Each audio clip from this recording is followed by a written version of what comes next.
When there's nothing but mud where the road used to be, and you feel like your car is working overtime, it's nice to have this gas-saving Toyota pulling for you. Back in 1980, Toyota began exporting a subcompact to the United States called the Tercel, with the goal of offering an even smaller and more fuel-efficient car than their popular Corolla. Although the Tercel was Toyota's first front-wheel drive car, it continued the tradition of Toyota reliability and quality that U.S. automakers struggled to meet. But by the mid-90s, that extra quality made the Tercel more expensive than its competition, leading to its cancellation by 1999. This is the story of the Toyota Tercel. This is my old car. The Toyota Tercel, a car that pulls its own weight. And a little bit more. Tercel! Thanks to all of you that have suggested the Tercel for a My Old Car episode, especially viewers like these that have been asking for it almost every week. Also, if you saw my Chrysler Cloud Car episode last week, you also saw my request to submit your votes for my first Top 10 compilation episode, the Top 10 Worst Subcompact Cars. Maybe some of you will think the Tercel belongs on that list, but I am sure others would want to see the Tercel on a Top 10 Best list. If you think the Tercel, or any other subcompact that was in production anytime between 1980 and 2005, was the worst, or the best, leave a comment or send me an email, and include the words Worst Subcompact Car, or Best Subcompact Car, with your vote.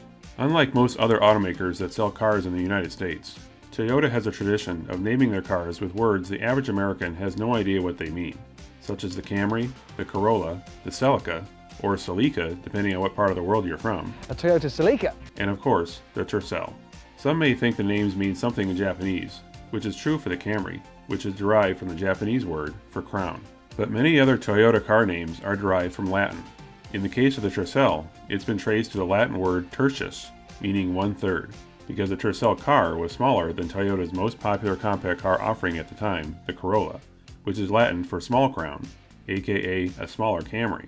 Tercel is also the term used for a male falcon, which is about 1/3 smaller than female falcons.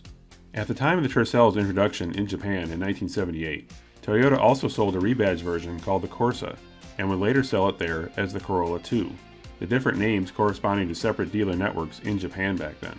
The Corolla 2 name was a blatant move to capitalize on the name recognition of the popular Corolla model, which had been in production since 1966. And so the same concept was used when Toyota began exports of the Tercel to the United States in 1980, where it was initially sold as the Corolla Tercel. I think we're lost. I know we're lost. We'll never get there. We're going to be late. In early TV advertisements, you would hear them first introduce it as the Corolla Tercel, The Toyota Corolla Tercel. but then just call it the Tercel. The Toyota Tercel. That alone makes it clear that Toyota had every intention of eventually eliminating the Corolla prefix, if the Tercel sales made it popular enough to use its own name alone. Tacking on Corolla in front of the Tercel name could imply that the cars were similar, but in fact they were quite different. The new front-wheel drive Corolla Tercel. The Tercel was front-wheel drive, unlike the rear-wheel drive Corolla, and in fact, the Tercel was Toyota's first production car to have front-wheel drive. Compared to their competition, Toyota's first front-wheel drive car was a late arrival in the US, with cars like the Honda Civic, the Volkswagen Rabbit, the Dodge Omni, and even the Renault Le-Car were already on sale and all had front-wheel drive. Ford would soon join the pack with its US spec Escort in 1981, although not so with GM, who kept its rear-drive Chevette unchanged until its death in 1987. So why did Toyota arrive so late with a front-wheel drive car? Excuse me, Mr. Scrooge. Did you buy the Toyota Corolla Tercel because it has front-wheel drive? It's widely agreed upon today that Toyota wanted to make sure they got it right, and learn from the mistakes of other automakers that came before them. Did you buy it because it's Toyota's lowest priced car? Cars with front-wheel drive simply don't handle the same, with the biggest difference being torque steer. So to help minimize it, the Tercel bucked a design trend common with front-wheel drive cars, whose engines were mounted transversely, and the transmissions alongside with unequal length drive shafts to power the front wheels. The Toyota Tercel, a car that pulls its own weight. And a little bit more. The Tercel's engine was mounted longitudinally, sitting above the transmission, more typical of a rear-wheel drive car. One of the reasons for this design decision was likely to allow the production of the Tercel to better coexist with other rear-wheel drive cars in Toyota's factories. Like all subcompacts, engine power was on the low end, with a 1.5-liter four-cylinder that only produced 60 horsepower, with either a 4 or 5-speed manual, or a 3-speed automatic. Did you have a good day, Harold? Helen, it's a jungle out there. Although its sales didn't reach those of the Corolla, it was enough to allow a second-gen model to begin in 1982, and sales were good enough beginning with the second gen to drop the Corolla portion of the name. Introducing the 1984 Toyota Tercel. Now being sold exclusively in the US as a Toyota Tercel. Pull over! There's a ton of traffic! This new generation also offered the first Tercel station wagon models, which could be had with 4-wheel drive and a synchronized transfer case that allowed switching between 2- and 4-wheel drive without stopping. Destination fun, because this Tercel switches from front wheel to 4-wheel drive on command. The manual transmission also was unusual in that it had a 6th gear, which acted as an extra low first gear, similar to the 4-wheel low option in many off-road vehicles today. But to save money, the second-gen Tercel was also sharing more parts with the Corolla, as well as other Toyota models. New car? Yeah, I'm guessing this one doesn't bounce. In particular were the 4-wheel drive Tercels, which used the Corolla's rear drive shaft and live rear axle. Can I actually get inside it? You sure can. Let me give you the key. Oh, perfect. The Tercel's third generation began in 1986, with exports to the US the following year, and with it was the loss of some of the innovation that made the original Tercel so unique. The engine switched to the more conventional transverse mounted design, with a transmission to the right of the engine. More power to pass with a new 12-valve fuel-efficient engine. But it did have a newly designed, fully independent suspension. The Tercel was still front-wheel drive, but no longer unique in that regard either, as the Corolla, which entered its 6th generation that same year, also switched to front-wheel drive, and as a result, shared more parts with the Tercel. Dramatic new looks that'll literally stun you. Go ahead. Stun me. Although sales stayed steady in the US, Toyota also began offering what they called the Tercel EZ trim, which was its stripped-down model. It had vinyl seats, rubber mats instead of carpet, New Toyota Tercel EZ, still priced in the 50s. and they even left out the passenger sun visor. But if you wanted the wagon, you still got the second-gen model for the first 2 years. After that, it was no longer offered as a Tercel. The 4th-gen Tercel began in 1990, and although part sharing still happened with the Corolla, the latter moved to the compact segment by 1992, taking over the spot once held by the Camry, which was now officially classified as midsize. The Tercel remained Toyota's lowest priced car sold in the US, and to keep the price low, they offered the dreaded gray plastic bumpers on the base model, which was common among many economy cars back then. Excuse me, is that your car? Sure is. Well, it's blocking my driveway. The base engine increased to 82 horsepower, although higher trim models could get a 16-valve double overhead cam, making 110 horsepower. Not surprisingly, the hatchback model was dropped in the US, as the hatchback design for all cars was becoming more associated with cheap back then, despite it being a more practical option. Just a year later, Toyota used the Tercel platform to introduce a slightly sportier version, which they named the Paseo. Introducing the new 1992 Paseo from Toyota. It's a practical, sensible car. Women dig it. Unlike the Latin-derived names of other Toyotas, the Paseo is Spanish for a walk or a stroll. It's a blast. Just good basic transportation. Women dig it. Which in hindsight doesn't seem like a great name for a car. Maybe not as bad as GM's decision to market a car with the name Nova, which means no-go in Spanish.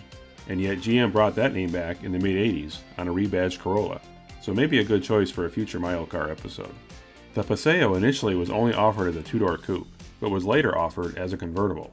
The Paseo's best sales year in the US was 1992 at over 36,000, but it dropped quickly after that. A second gen started from the model year 1996, but managed only around 6,000 sales in the US before being discontinued the following year. It managed to hold on until 1999 in Japan. The Tercel's 5th and final generation began in 1994 and was an all-new design that had development starting back in 1991. Toyota touted the new model's more rigid and stronger body structure, even claiming that it met side impact protection standards that weren't scheduled to be required until 1997. Meeting 1997 side impact standards today. This bump in strength also meant a bump in size, so that the 5th gen Tercel was now as large as the Corolla was back in the 1970s. However, even with the cheapest trim options, this all-new, more rigid body wasn't cheap, at least when compared to Toyota's subcompact competitors in the 90s. The cheapest Tercel cost just over $10,000 US, which may sound cheap today, but compare that with its rivals, such as the Ford Aspire, the Hyundai Accent, and the Suzuki Swift, all of which sold for under $9,000. Or you could get a Geo Metro for under $8,000. Chrysler's Neon and the Honda Civic were also both under $10,000. Keep in mind that the base Tercel, at over 10 grand, didn't even offer a radio. With so much cheaper competition, the Tercel's sales by 1996 were half of what they were just 5 years earlier. By this point, development had begun on the Tercel's replacement. In Japan, the new model was called the Platz, but when exports to the United States began in 1999, it was named the Echo, one of the few Toyota names that was an English word. It comes fully equipped with windshield wipers, 4 wheels, an engine, and seats.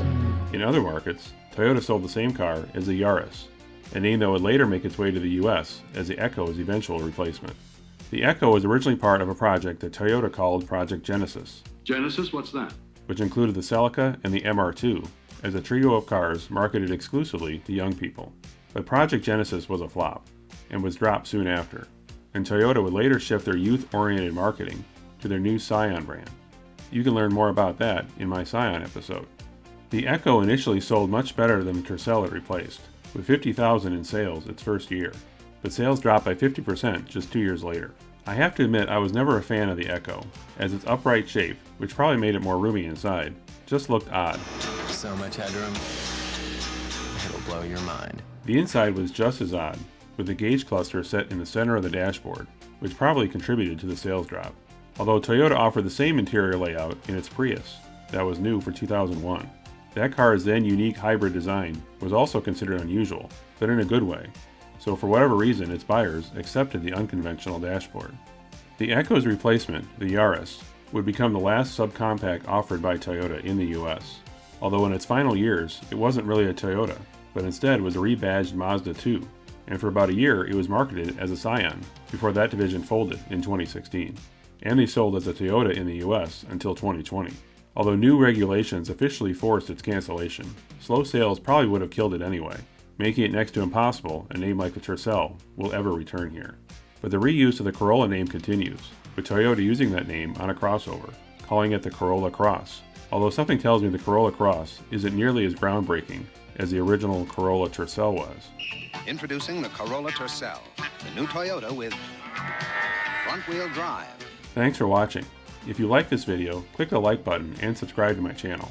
If you once owned a car from the 80s to mid-2000s that you rarely see today and would like it featured in a future episode, leave a reply in the comments or contact me at the email shown here. See you next time.